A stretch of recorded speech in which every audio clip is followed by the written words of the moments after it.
За сайн бацхан уу Золбоо ТV-ийн та бүхэндээ энэ өдрийн мэндийг хүргье. Тэгэхээр ойрд болсон явдал дугаараа оролсонгүй энэ удаагийнхаа болсон явдал дугаараар маш ноцтой хэргийн талаар та бүхэндээ ярих гэж байна. Солонгос, Камбож улс хоёрын хооронд маш ноцтой зүйл болоод байгаа. Тэгэхээр сүүлийн 7 хоногийн хугацаанд Солонгосын мэдээний бүх суугаар нь Камбожид болсон хэргийн талаар мэдээ гарч байгаа. Тэгэхээр Камбожид болсон энэ аимшигтай ноцтой гэмт хэрэгээс болоод өмнөд Солонгос, Камбож улс хоёрын хоорондын дипломат харилцаанд асуудал үүсч магадгүй гэж таамаглаж байгаа. Тэгэхээр яг юу болсон, ямар асуудал үүссэн, ямар гэмт хэрэг болоод энэ Солонгос даяар бөө юм болоод сенсац болоод байгаа нь Золбоо ТV-ийн та бүхэндээ ярьж өгье.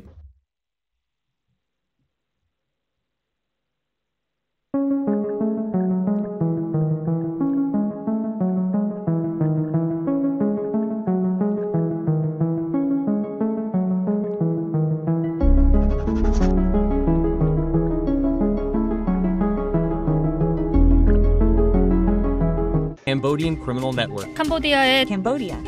캄포트. 캄보디아의 Cambodia.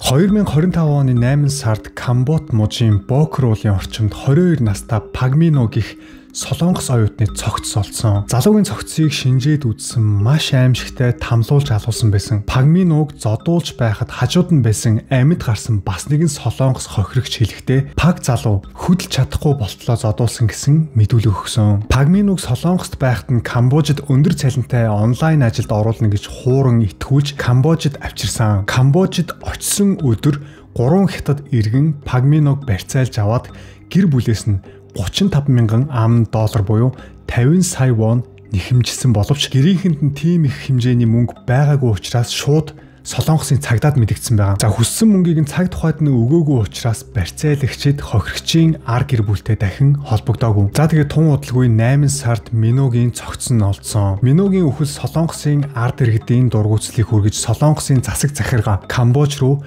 бүрэн бүрэлдэхүүнтэй мөрдөн байцаах ажлын хэсгийг илгээж Камбож улстай хамтарч хэргийг шалгаж эхэлсэн байгаа. За гэтэл хэргийн цаана маш том мафийн бүлэглэл байсан нь илэрч гарч ирсэн. Маш олон Солонгос иргэдийг хулгайлан барьцаалж хүчээр ажилуулсан гэдэг нь нотлогдсон. 2025 онд Камбожид барьцаалагдсан, алга болсон, луйрдуулсан 330 гаруй хэрэг Солонгосын элчин, Солонгосын олон улсын байцаах цагдаагийн хэлтэст бүтгэгдсэн байна. Энэхүү мафийн бүлгийг илрүүлж дотор нь ажиллаж байсан этгээдүүдийг баривчилж авсан. За тэгэхээр Солонгосын 22 настай их сургуулийн оюутан залууг Камбож улс руу хуурж аваачаад 3 хятад иргэн баривчлаад барьцаалаад банкнд нь нэсэн хамаг мөнгийг нь дээрэмдэж аваад банкнд нь нэсэн мөнгө нь дуусангууд нь ар гэр бүл рүү залгаад мөнгө нь хэмжлээд ар гэр бүл нь өгөхгүй ангууд нь холбоогоо таслаад хүүхдийг нь аваачаад алаа хийчихэж байгаа байхгүй. Тэгээ амиа алдсан залуугийн эцэг эх нь энэ хэргийг олонд ил болгож гаргаж тавьж байгаа. За одоо Солонгос даяараа энэ залуугийн үхлийг ингэж зүгээр өнгөрүүлж болохгүй гээд Солонгосын төрөөс нь тусгай цагдаагийн тийм бүрэлдэхүүн байгуулж хагаад Камбож улс руу явуулаад мөрдөн байцаах ажил явуулаад эхэлсэн чинь бүр ингээд бүлэг мафи илэрч гарч ирж байгаа байхгүй. Камбожийн мафийн бүлэглэлд ажиллаж байсан 64 Солонгос иргэн тусгай чартер түрээсийн онгоцоор Солонгост баривчлагдж ирсэн. 64 хүн баригдаж ирсэн гэж боддоо. Ихэнх нь гартаа гав зүүж, царайгаа малгай болон маскаар халахалсан байдалтай байв. Эдгээр хүмүүс voice phishing, romance scam зэрэг интернет луйрын гэмт хэрэгт холбогдсон с ิจ гтнүүд юм. Тэдний дунд ихэнх нь залуу ирчүүд байсан бөгөөд хэд хэдэн эмэгтэйчүүд болон тэрэгцэртэй дунд насны ирчүүд ч байжээ. За зарим нь богино ханцуу, богино өмд өмссөн бөгөөд гар хөлдөө шивээстэй залуучууд ч харагдаж байлаа. За энэ 64 хүний 59-ыг нь Камбожийн цагдаа баривчилж үлдсэн 5 нь өөрсдөө сайн дураараа мэдүүлэг өгч тусламж хүсэж гарч ирсэн байна. Солонгосын цагдаа нар буцаж ирсэн эдгээр хүмүүсийг шууд цагдаагийн хамгаалтад авч гэмт хэрэгт оролцсон эсэх мансууруулах бодис хэрэгэлсэн эсхийг наривчлан шалгаж эхэлжээ. Солонгосын цагдаагийн байгууллагаас Камбожид ойролцоогоор 1000 орчим Солонгос иргэн ийм төрлийн залилангийн сүлжээнд холбогдсон байж болцсошгүй. Энэ хэргийг үргэлжлүүлж хоёр улс хамтарч шалгах болно гэсэн тайлбарыг өглөө. За 2 хоногийн өмнө Камбож улсаас Солонгосын 64 иргэнийг баривчлаад ирсэн. Энэ 64 иргэнийг тус нь цагдаагийн хэлтсүүд баривчлаад аваачаад байцааж байгаа юм байна. Яагаад вэ гэхээр энэ 64 иргэн бүгдээрээ гэмт хэрэгтэн гэсэн үг биш. Энэ 64 хүн дотор хохирогчд ч байх магадaltaй. Яагаад вэ гэхээр Солонгосоос Камбож зүгээр ажил хийх гэж очиж гинэ гэсэн нэрийдлэр очоод баривчлагдаад тэр мафийн бүлгэлд одоо барьцаалагдаад хүчээр ажил хийжсэн хүмүүс бас байх магадaltaй гэдэг байгаа байхгүй юу. Яг орж ирэнгууд нь бүгдийг нь тус тусад ингээд өөр цагдаагийн хэлц дээр авчиж байгаа байхгүй юу. Яг тэгэхээр тэр хүмүүсийг нэг нэгэнгүү үгийг нь тулгаж байцаах шаардлагатай шүү дээ. Энэ дотор үнэхээр гэмт хэргийг нь санаачлаад үйлдэжсэн хүмүүс ч байгаа, хохирогчд ч байгаа. За энэ 64 хүн ямар гэмт хэрэг үйлддэг байсан бэ гэхээр хамгийн нэгдүгürt voice phishing гэж ярьдаг солонгост маш их болдог гэмт хэрэг. Одоо энэ залуучуудаар солонгос руу залгуулад цагдаагийн ажилтан байна, хүүхдийн чинь барьцаалчлаа, тийм машины чинь мөргөчлөө янз бүрийн аргаар худлаа мэдээлэл өгөөд данснаас нь мөнгө салгаж авдаг энэ voice phishing гэх гэмт хэргийг үйлддэг байсан. За хоёрдугаар гэх юм бол солонгост амьдарч байгаа залуучуудтай холбогдоод энэ Камбож улсад маш их хэмжээний мөнгө олох боломжтой, маш их хэмжээний цалин өгнө гэж солонгос залуучууд худлаа яриад за өнөө зар сурталчилгаанд нь итгээд хуурдсан хүмүүс нь Камбож улсад яваад очингууд нь шууд паспортыг хурааж аваад баривчлаад нэг газар аваачиж байгаа зодддог, дээрлэгдэг, ар гэр бүлээс нь мөнгө нэгдэг. Одоо voice phishing гих мэт гэмтэргүүдийг хүчээр хийлгүүлдэг байсан байгаа байхгүй юу. За бас romance scam гээд хүний нөө ганцаардж байгаа сэтгэлийг ашиглаж байгаа хайртай дүр эсгээд би одоо яг очлоо, чи над руу мөнгө шилжүүлээш гэж тэр хүнтэй үргэж байгаа юм шиг дүр эсгэж хагаад мөнгө салгаж авдаг. Энэ лоерт маш олон хүмүүс хүртсэн шүү дээ. Манай монголчууд хүртэл энэ гэмт хэрэгт нь орцсон хүртсэн явж исэн. За үүгээр зогсохгүй хүний 8 гих мэтчлэн маш олон гэмт хэрэгүүдийг одоо энэ солонгосчуудаар хийлгүүлдэг байсан байгаа. Энд баривчлагдаад ирсэн 64 хүнээс гадна одоо Камбож улсад 1000 гаруй бас энэ лойрын хэрэгт оролцож байгаа солонгосчууд байгаа гэж байгаа байхгүй. Тэр 1000 иргэдийн бас хэдэн өөрсдөө барьцаалагдаад хүчээр хийж байгаа, хэдэн өөрсдөө яг энэ сайн дураараа энэ лойрын хэрэгт оролцож байгаа. Тэрийг нь одоо энэ хоёр улс нийлж агаад шалгах юм шиг байна. За Камбож улсын хил орчмын бүсүүдэд одоогоор 50 орчим буюу түүнээс дээш гэмт хэргийн мафийн төв crime compound ажиллаж байна. Энэхүү мафийн толгойлогчд нь хятад хүмүүс байдаг. Эхлээд Камбожийн дийлэнх мөрөдөд тоглоомын газруудыг эзэгнэж авсан. Казиногийн салбаруудыг хятадууд хяналтандаа аваад эхэлсэн Камбожийн засгийн газраас 2019 онд мөрөдөд тоглоомыг бүхэлд нь хориглосон байгаа. Камбожийн төрөөс казино мөрөдөд тоглоомыг хориглоод эхэлсэн өнөө хятадын мафууд хар ажил гэх нэртэй үйл ажиллагаанд шилжиж эхэлсэн байгаа. Хар ажил гэх үйл ажиллагаанд хүний 8 voice phishing буюу утасны лойр хүн барьцаалж ар гэр бүлээс нь мөнгө нэхэмжилж хүнд хүчээр ажил хүчээр хийлгүүлэх зэрэг гэмт хэргүүдийг үйлдэж эхэлсэн. Анх мөрөдөд тоглоомоор эхэлсэн хятадын мафийн бүлэг сүүлдээ бүр байгууллагын сүлжээ дээр тулгуурлан олон салбарт уусаж төрөл бүрийн гэмт хэргүүдийг үйлдэх болсон. Тэд хөрш орнуудаас хууль бусаар гүйлгээ хийдэг хүмүүс татаж авч хамт хэрэгээ үйлддэг болсон. Тэр улсуудад нь Тайланд, Мьянмар, Вьетнам гэх мэт улсууд багтж байгаа. За нэгдсэн үндэсний байгууллагын тогтоосноор казиногийн томоохон зохицолбор зочид буудал зэрэг нь гэмт хэргийн төв үүд болж хувирсан бөгөөд Хятад, Тайван, Мьянмар, Вьетнам зэрэг орноос мянган хүмүүс орж ирж энэхүү мафийн бүлэгт элсэх болсон. Эдгээр мафийн бүлэгл нь 100,000 орчим хүнийг худалцаар ашиглаад Камбож руу авчирч хүчээр хөдөлмөрлүүлж, лойрдож, барьцаалж, мөнгө нэхэмжилж, хүний 8-нд явуулж амийг нь хөнөөсөн байна. За тэгэхээр та бүхэн анхааралтай сонсоорой. Энэ Камбож улс бүр сүүлдээ бүр ингээд гэмт хэрэг лойрын орон болоод хувирсан байгаа хгүй. Хятадын мафийн хэдэн хүмүүс Камбож улсад очоод за тэг казиног нь эзэлж эхэлсэн ба штэ. Мөрөдөд тоглоомын газруудыг ажилуулж эхэлсэн байна. За тэгээд төрөөс нь арга хэмжээ аваад за эдрийг зогсоохгүй бол болохгүй нэгээд зогсоосон хар ажил гэдэг тийм нууц ажиллагааг явуулж эхэлсэн байгаа. Хар тамхитэй хүний 8 болж бүтэхгүй бүх тэр гэмт хэрэгүүдийг Камбож улсад хийж эхэлсэн. Тэгэхээр улс орны төр засаг гэдэг хээл хахуулд автаад ялзарцсан байх юм бол юу болдгийг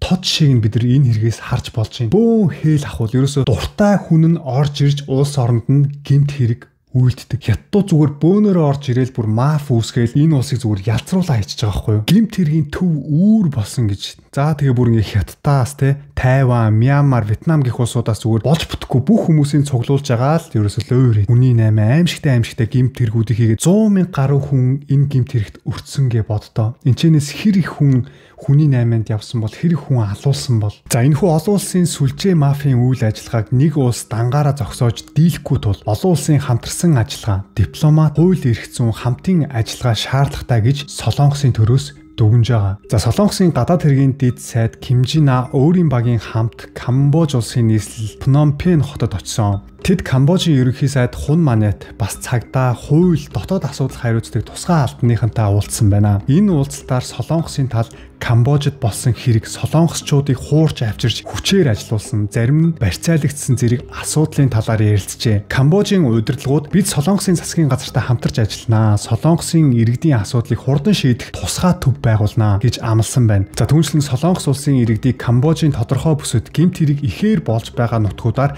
явахыг төр хориглосон байгаа юм байна. За Камбожид энэхүү аимшигтай хэрэг дэгдсэний дараа Биг Бен хамтлагийн гишүүн байсан Сэнгнигийн хуучин бичлэг дахин олонний анхаарлыг татлаа. Бичлэгт Сэнгни Камбожийн нэгэн зочид буудлын тайзан дээрээс үг хэлж байгаа нь гардаг. Тэр өөрийн найз нөхд нь Камбож руу битгий яв гэж анхааруулж байсан тухай ярьжээ. Манай найз надад Камбож улс бол аюултай, чи битгий очоорой гэж хэлсэн. Тэгэхэд би юу гэж хэлсэн гэж бодож байна? Үгүй ээ. Камбож бол үнэхээр сайхан газар гэж хэлсэн. За энэ үгийг хэлснийхаа дараа хараал хэлж байгаа. Бак юу гэж хэлээд чи дууга тат гэж би найзтай хэлсэн. Энд ирээднийг үзээч. Энд юу байгааг өөрийн нүдээр хар гэдэг нэгсэн доо.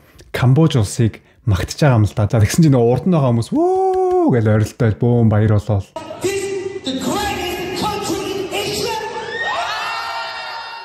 За энэ бичлэг өнгөрсөн 2024 онд хийгдсэн байна. Тэр үед ч Камбожид солонгос иргэд баригдаж, хоригдож, гэмт бүлэглэлүүдийн золиос болж байгаа талаар олон нийтэд анхааруулга гарч байсан үе байв. Гэтэл яагаад тэр үед Биг Бен хамтлагийн Сэнгни тэгж ярьсан юм бэ гэсэн асуулт олон нийтийн дунд гарч ирээд байна. Биг Бен хамтлагийн Сэнгнийг энэхүү мафийн гэмт хэрэгт оролцсон байж магадгүй гэсэн хардлага төрөөд байгаа. Тэр хардлага нь хаанаас төрж байгаа вэ гэхээр яг тэр тайзан дээрээ ярьж байхад нь ард талд нь Prince Brion гэсэн брендийн нэр харагдаж байгаа. Энэ брэнд нь Prince Group гэх компани салбар бөгөөд тус группийг Камбожийн иргэн болсон хятад гаралтай бизнес эрхлэгч эзэмшдэг юм байна. За тэр газар нь онлайн залилан, хууль бус мөрөөдө тоглоом, барьцаа, хүчирхийлэл зэрэг гэмт хэргийн гол төв гэж олон улсын хэвлэлүүдэд нэрлэгддэг. Түүнчлэн солонгос иргэд хоригдож байгаад аврагдсан тохиолдолч тэндээс илэрч байжээ. Одоогоор Сэнгни болон Prince Group-ийн хооронд ямар нэг холбоо байгаа эсэх нь тогтоогдоогүй. Мөн түүнтэй холбоотой мөрдийн шалгалт эрүүгийн хэрэг одоогоор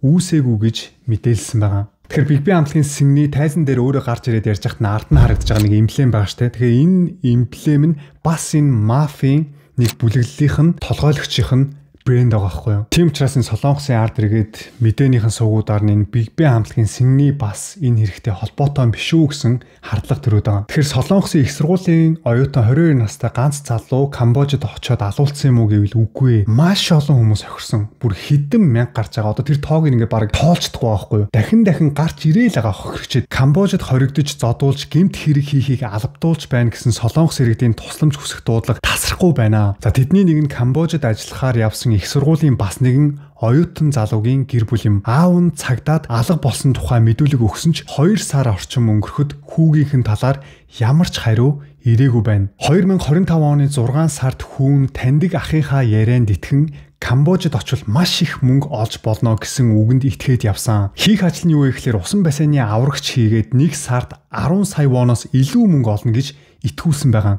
Аав нь хүүдээ маш олон удаа анхааруулсан. Ийм зүйл байдаггүй маа, битгий яв гэж хэлсэн боловч очсны дараа утас нь унтарч холбогдох боломжгүй болсон. Том хүн Камбожид очиод 2 сар өнгөрсний дараа баг хүүд нь дуудлага ирсэн. Ах нь маш сул дуугаар намайг авраач гэж хэлж байхад нь утсыг нь өөр нэгэн хүн аваад хараал хэлж ахыгаа аврахыг хүсвэл их хэмжээний мөнгө явуулахыг шаардсан байгаа. Хүүгийн аав хэлэхдээ бидэнд хүлээхээс өөр арга алга. Гадаад хэргийн яам Камбожийн цагдаагаас тусламж хүссэн боловч ямар ч олигтой хариу өгөхгүй байна. Хүү маань ямар их тамлуулсан болоод дуун гарч чадахгүй намайг авраач гэж хэлсэн бол өөрийгөө хаана байгааг ч хэлэх тэнхээгүй байсан гэж бодохоор сэтгэл маш их өвдөж байна. За Камбожийн цагдаагийн журам хитрхи хатуу. Камбожийн хууль ёсоор бол барьцаалагдсан хүн өөрийн байрлал, холбоо барих утас, барьцаалагдсан байрны зураг, нэр, паспортын хуулбар, царайны зураг, тусламж хүсэж буй бичлэг зэргийг өөрийн гараар илгээх ёстой. Тэгж байж мөрдөн байцаах ажлаа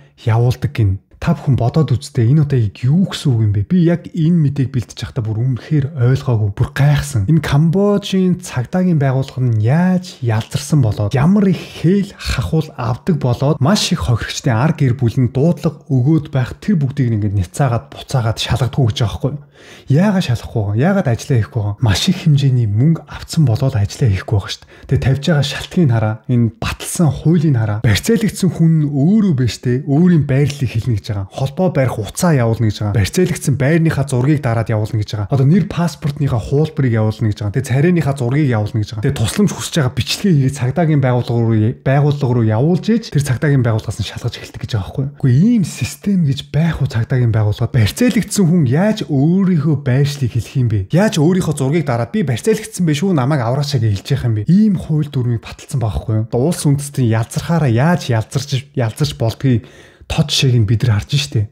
Бүр аимшигтай үнэхээр. Энэ улсын газар нутаг бол зүгээр гимт хэргийн үүр болсон байгаа байхгүй юу? Барьцаалагдсан хүн өөрөө дуудлага өгжээж гимт хэргийг шалгана гэдэг ч одоо юу гэсэн үг юм бэ? Тэгээд тавьж байгаа шалтгаан нь юу гэж гэр бүл найз нь хохирогчийн оронд мэдүүлэг гаргавал би барьцаалагдаагүй гэд хуурамч мэдүүлэг өгөх тохиолдол их гардаг тул ийм нарийн шаардлага тавьдаг гэж Солонгосын гадаад хэргийн яамд тайлбарлсан байгаа. Мөн зарим хүн сайн дураараа луурын бүлэглэлд орсон байдаг учраас эхлээд үнэхээр хохирогч уу эсвэл гэмт хэрэгт оролцогч уу гэдгийг ялгах шаардлагатай гэж байгаа. Гэхдээ яг энийг нь бас ойлгож байна те. Зөв өөр дэри жишээ аваад ярих юм бол би Камбож улсын нэг мафийн хүнтэй холбогдоод би тэнд гимт хэрэг үлдэх гээд яваад очлоо гэж бодъё л доо. Би тэгээ гимт хэрэг үлдэх байгаа гэр бүлийнхэндээ хэлэхгүй шүү дээ. Тэгээ би Камбож улсад ч таг болчлоо. Тэнд ингээд яг тэр мафийнхантайгаа адилхан нэгдээд одоо луур гимт хэрэг үлдээд явжээлаа гэж бодъё л доо. Тэгэхээр одоо манай гэр бүлийнхэн ярих нь шүү дээ. Манай хүү ингээд алга болчлоо. Яасан болоо гэсэн нөгөө хүүхэд нь жинхнээсээ гимт хэрэг үлдээд явж явах магадлал тохиолдлууд бас зөндөө байдаг юм байна л да. Ийм тохиолдлууд олон байдаг болохоор гэсэн бас нэг шалтгааныг гаргаж ирж тавьж байгаа. За Солонгосын цагдаагийн ерөнхий газар Камбожийн цагдаатай хамтран ажиллах Korea Desk Солонгос ширээ гэж тусгай нэгж байгуулах төлөвлөгөө зарлав. Мөн олон улсын цагдаагийн байгууллагатай Интерпол хамтарсан мөрдөн шалгах ажиллагааг эхлүүлэхээр хэлэлцэж байна. Хүүгийн аав хэлэхдээ цагдаагаас зүгээр л хүлээ гэдэг. Харин бидэнд хүлээхээс өөр сонголт алгаа. Эцэст нь би аргаа барахтаа танаа MBC телевиз рүү утастаж туслаач гэж гуйхаас өөр аргагүй байдалд хүрлээ гэд уйлаад ярьж байгаа. Тэгээ одоо бол ер нь Солонгосын мэдээ болгоноор хохирсон хүмүүс гараад байгаа. Хохирсон хүмүүс ийм их байсан юм уу гэд гайхаад байгаа байхгүй юу? Бас нэгэн хохирсон кейс. Камбож дахь гэмт хэргийн бүлэглэлээс аврагдсан өөр нэгэн Солонгос залуу өөрийн туулсан аимшигт явдлаа хуваалцжээ. За түүнийг барьцаалагдаж байхад гэр бүл нь Солонгост цагдаад хүүмэн алга боллоо гэж албан ёсоор мэдгдсэн байна. Гэтэл гэмт бүлэглэл нь энэ мэдээллийг олж мэдээд түүнийг гэрлүүгээ залгаж би зүгээр байна аялж явна гэж худал ярихыг шаардсан байгаа. Хүүн уцаар ээжтэйгээ ярьж би сайн байна аялж байна гэж хэлсэн тул цагдаа нар аюулгүйнд батлагдлаа гэж үзээд эрен сурвалжлах ажиллагаагаа зогсоосон. Гэвч үнэн хэрэгтээ залуу тэр үед ч гэсэн Камбожийн гэмт бүлэглэлд хоригдсон хэвээр байсан. Харин азар хоригдож байсан залуу Камбожийн цагдаагийн тусгай ажиллагааны үеэр аврагдсан байна. За энэ 24 настай залуу бас л хууртаа те Камбож улсад маш их хэмжээгээр мөнгө олох боломжтой гэсэн тэр зар сурталчилгаанд нь итгээд Камбож улсад яваад очтол барьцаалагдаад зодуулж нүзүүлээд хүчээр ажил хийж эхэлсэн байна. За тий ар гэр бүл нь холбоо тасарчлаа, холбогдохоо болчлоо гэд Солонгосын цагдаад мэдгдсэн. Солонгосын цагдаагийн байгууллагаас Камбож улсын элчин сайдын яам руу залгаж байгаа штэ. Манай Солонгосын иргэн наа чи алга болчлоо. Энэ хүн наа тавиар чин сурахтаа юу? Ямарваа нэгэн мэдээлэл ирсэн үү гэд зургийн нөгөөд явуулсан байгаа. Тэр зураг нь энэ Камбожийн мафийн хүмүүст хүрсэн байгаа хгүй юу. Тэгээ солонгосчууд юу гэж хардж байгаа вэ гэхээр энэ Камбож улсад байрлаж байгаа Солонгосын элчин сайдын яам нь хүртэл хээл ахуул аваад байгаа юм шүү. Энэ маф нь бүр ингээд бүх улсын элчин сайдын яамнуудтай хүртэл ингээд холбоотой байгаа юм шүү. Тэгэхээр энэ Камбож улсад болж байгаа энэ мафийн бүлэг гэмтэрэг бол бүр нэлээд бүр сүлжээ болсон те бүр арай л амар бүр ингээд хээл ахуул одоо юу гэдэг те бүр Солонгосын элчин сайдын яамд очсон мэдээлэл нь хүртэл энэ мафийн хүмүүст орцсон биш. Солонгосын элчин сайдын яамны хүмүүс дотор ч гэсэн энэ мафийн хүмүүстэй холбоотой хүн байж байгаа бол тэр мэдээлэл нь очсон байгаа шүү дээ. Тэнгууд нь тэр мафийн хүмүүс нь яасан бэ гэхээр чамаг Солонгосоос ирэн сурвалжилж байна. Танаа гэрийнхэн чинь мэдсэн байна. Чи одоо гэрийнхэн рүүгээ залгаад би зүгээр байна гэж хэлээдэх гээд тэр залуу гэрлүүн залгуулсан байгаа байхгүй юу. Дахиад хэлье. Улс орон хээл ахуул аваад ялцрахаараа ямар аимшигтай болдгийг тод шин шүү. Гэмт хэргийн талбар, дайны талбар болж дуусна шүү. Тэгэхээр өнөөдөр бас л мэдээгээр нь гарч ийн 64 солонгос иргэн Камбож улсаас баривчлагдаад ирсэн шүү дээ. Өнөөдөр бас 13 хүн баривчлагдаад ирж байгаа байхгүй юу. Тэгэхээр цаашдаа өчнөө олон хүн баривчлагдаж ирэх бах солонгос. Зөвхөн энэ гэмт хэрэгт оролцсон хүмүүс гэлтгүү хохирсон хүмүүс зөндөө байгаа ш. Тэр хохирсон хүмүүс ч гэсэн одоо нэг нэгээрээ гарч ирж байгаа байхгүй юу. Тэгээ солонгосын ерөнхийлөгч Ижемён ямар зарлиг буулгасан бэ гэхээр Камбож улстай холбоотой бүх зар сурталчилгааг таслан зогсоогсон байхгүй. Одоо интернетээр Камбож улсад одоо ажил байна, ийм байна, тийм байна гэсэн ерөөсөө бүх юмыг интернетээс хаа гэсэн зарлиг өгсөн. За тэгэхээр ерөнхийдөө өнөөдрийнхөө мэдээг товчлоод ярих юм бол хятадын хэдэн мафийн бүлэг хүмүүс Камбож улсад очоод казиног эзэлж аваад за тэгсэн Камбожийн төрөөс нь одоо энэ мөрөдө тоглоом тоглохыг нь казиног нь хориглоод гисэн лооврийнхаа арга барилыг өөрчлөөд олон улсын хүмүүсийг хуурж авчирж агаад барьцаалдаг, хүчээр ажил хийлгүүлдэг, хүний намайнд явуулдаг, барьцаалж аваад ар гэр бүлээс нь маш хэмжээний мөнгө авдаг, зодно, voice phishing, интернетийн гэмт хэрэгүүдийг хүчээр үйлдүүлнэ, зовж аваад амиа алдчих юм бол зүгээр л аваачаад булчдаг ийм аимшигтай гэмт хэрэгтнүүд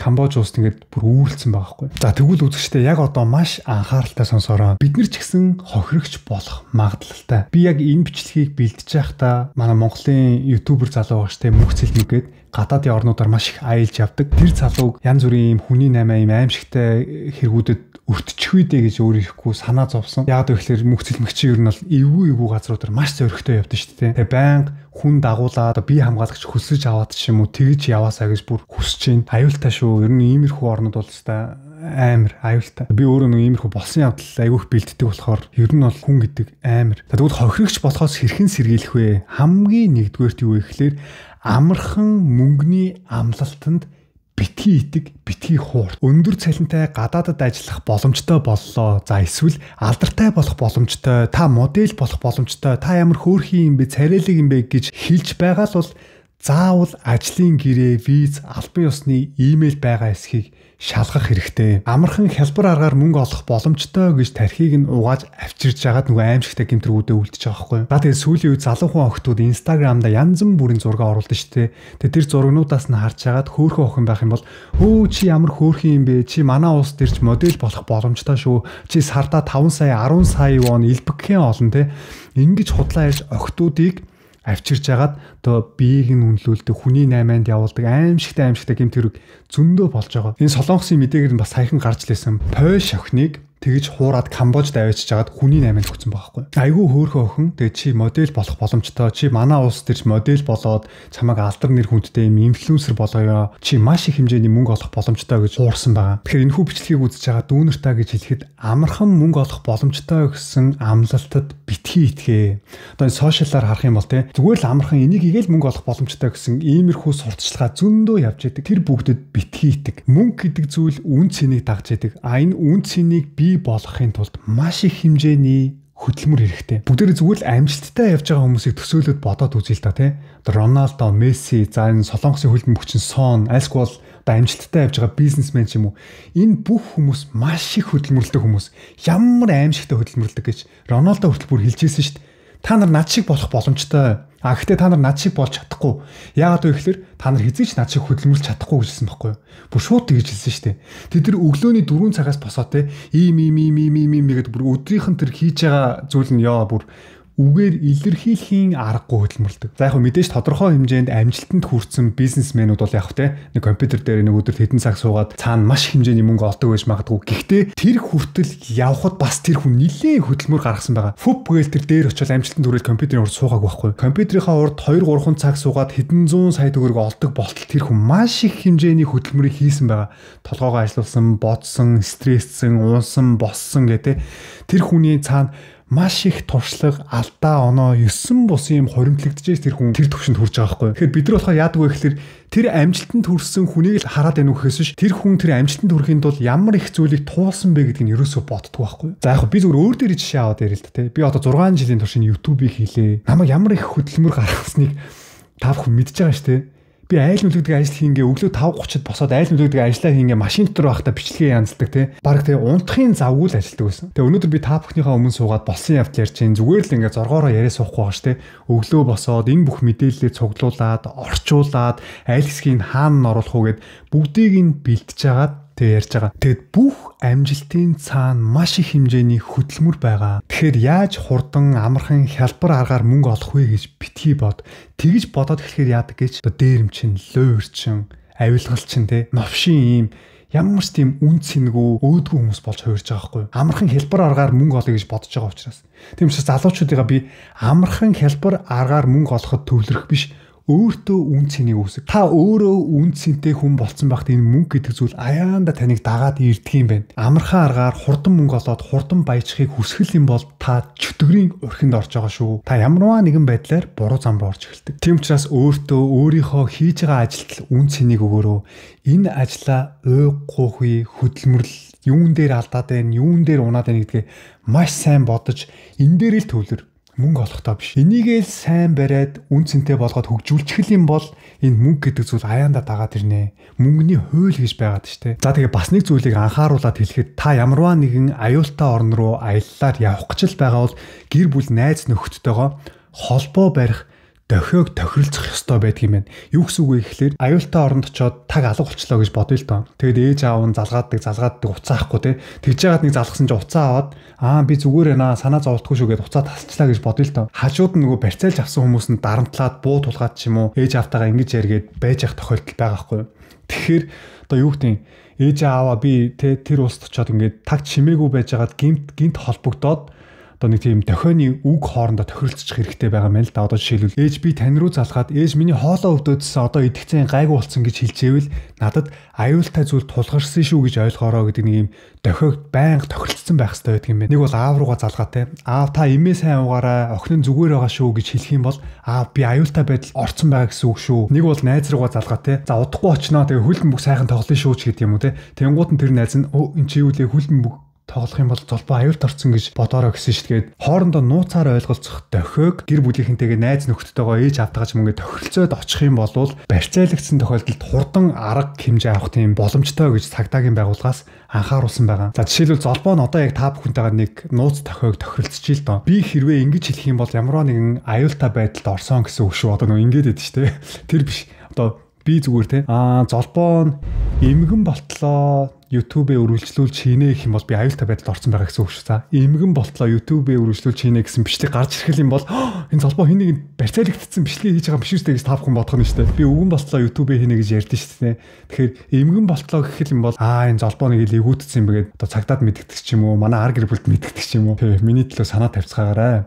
Золбоо нь эмгэн болтлоо гэж бичлэг хийгээд гаргадах юм бол та бүхэн сандарч эхлэх нь шүү дээ. За тэгээд төгсгөлт нь гэж хэлэхэд амархан мөнгө гэж хэлэх хүн бүр сайн санаатай байдаггүй шүү. Тиймээс ямар нэгэн санал сонссон бол 7 хэмжээд нэг огтл гэж Монголын мэн сайхан зүүрц зүгэдэг те. Бид нар ямарваа нэгэн шийдвэрийг гаргахдаа хэн нэгэнтэй харилцахдаа болгоомжтой, маш сайн нягтлж бодож байхгүй л бол амархан мөнгө олох боломжтой гэдэг энэ зүйлд хуурдах маш амархан шүү. За тэгээ өнөөдрийн минь болсон явдал дугаартаа хамт байсан үзэгчид та бүхэндээ маш их баярлалаа. Тэгвэл Золбоо ТV-тэй дараагийнхаа бичлэгээр уулзлаа. Түр.